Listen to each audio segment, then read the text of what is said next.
There's varying definitions of what a super app is. I think the Chinese model of super app has not exactly been able to translate here in the U.S. And there's a number of reasons for that. Most importantly, I think outside of China, well, you also have a thriving innovation culture in China too. Like, let's not take that away from them.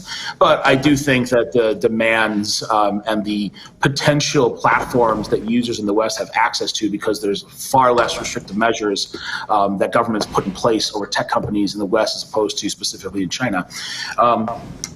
I think that when Elon refers to a super app, I think what he's really talking about is, how do we bring in more feature sets to an app than what we traditionally see right now in most Western apps, which tend to be, fairly singular, provide a unique sort of experience or value set for those customers. Now, how do we start to, create an opportunity to where both social media, a payment system can be a little bit more intertwined?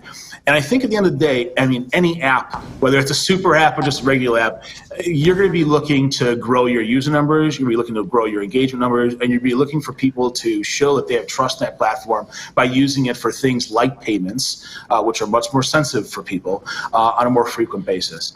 So I think we'll have to see.